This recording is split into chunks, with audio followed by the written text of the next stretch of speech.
മാവിൻ തൈകളിൽ തളിര് വരാൻ വൈകുന്നതിന് ചില കാരണങ്ങളുണ്ട്. അതിൽ ചില കാരണങ്ങളാണ് നമ്മളിവിടെ പറയുന്നത്. നമ്മൾ പല വെറൈറ്റി മാവിൻ തൈകളും വാങ്ങി വെക്കുന്നവരാണ്.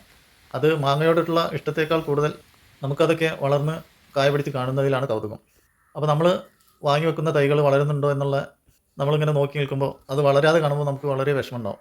ഡ്രമ്മിലും ചട്ടിയിലുമാണ് നമ്മൾ വെക്കുന്നതെങ്കിൽ നമ്മൾ കൊടുക്കുന്ന വെള്ളവും വളമേ അതിന് ലഭിക്കുകയുള്ളൂ. അപ്പോൾ ഇത് ഒരുവിധം വളരുന്ന വരെ നമ്മൾ കെയറിങ് ആവശ്യമാണ്.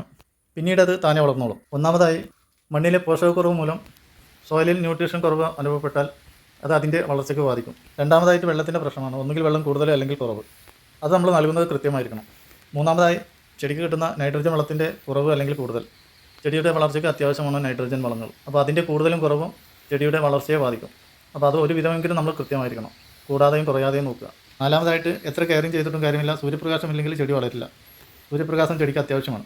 അഞ്ചാമതായിട്ട് രോഗബാധിതനാണെങ്കിൽ ആദ്യം രോഗത്തെ ചികിത്സിക്കുക. കീടത്തിൻ്റെ ആക്രമണത്തെ തടഞ്ഞതിന് ശേഷം മറ്റുള്ളവ ശ്രദ്ധിച്ചാൽ മതി. അപ്പോൾ ഈ പറഞ്ഞതൊക്കെ ചെടിക്ക് കൃത്യമായിട്ട് ലഭിക്കുകയാണെങ്കിൽ ചെടി കൂടെ തളിരിടുകയും നന്നായിട്ട് വളരുകയും ചെയ്യും. അപ്പോൾ അങ്ങനെയുള്ള 2-3 ചെടികളാണ് നമ്മളിവിടെ കാണിച്ചത്. അതിലിപ്പോൾ മാവ് മാത്രമല്ല, നെല്ലി, അങ്ങനെയുള്ള കുറേ തൈകളുണ്ട്. ഇതിൻ്റെയൊക്കെ വളർച്ച ഒരു 6 മാസത്തെ വളർച്ചയാണ് ഇപ്പോൾ നമ്മളിവിടെ കണ്ടത്. അപ്പോൾ പൊതുവേ വാങ്ങുമ്പോൾ എത്രയായിരിക്കും തൈ എന്നുള്ളത് നിങ്ങൾക്ക് മനസ്സിലാവും. വാങ്ങുന്ന തൈകളുടെയൊക്കെ സൈസ് വളരെ ചെറുതായിരിക്കും. എന്നാൽ ഈ പറഞ്ഞ രീതിയിൽ നമ്മൾ മാവായാലും എന്തായാലും നമ്മൾ വളർത്തുകയാണെങ്കിൽ 6 മാസം കൊണ്ട് ഈ രീതിയിലല്ല വളരുക, ഇതിനേക്കാൾ ഇരട്ടി വളർന്നിട്ടുണ്ടാവും.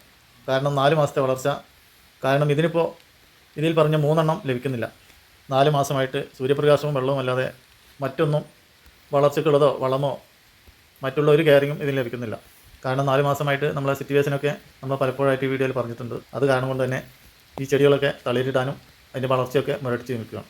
അപ്പോൾ നിങ്ങളൊക്കെ ഇങ്ങനെ വാങ്ങി പരിപാലിക്കുന്നവരാണെങ്കിൽ നിങ്ങൾക്കൊക്കെ ഇത് ഒരു അറിവും കൂടിയായിട്ട് ഉപകാരപ്പെടട്ടെ എന്ന രീതിയിലാണ് നമ്മൾ ഇന്ന് ഈ വീഡിയോ ഇവിടെ ചേർക്കുന്നത്. അപ്പോൾ ഈ പറഞ്ഞ രീതിയിൽ നമ്മൾ വളർത്തുകയാണെങ്കിൽ 1 വർഷം 1.5 വർഷം കൊണ്ട് നമ്മൾ വാങ്ങിയ ഏത് തൈയാണോ, മാവാണോ, നെല്ലിയാണോ, ഏതായാലും നമുക്കത് നല്ല രീതിയിൽ വളർന്ന് കായ പിടിച്ച് കാണാൻ കഴിയും എന്ന് മാത്രമാണ് ഇന്ന് ഈ വീഡിയോയുടെ നമ്മളിവിടെ ഓർമ്മപ്പെടുത്തുന്നത്.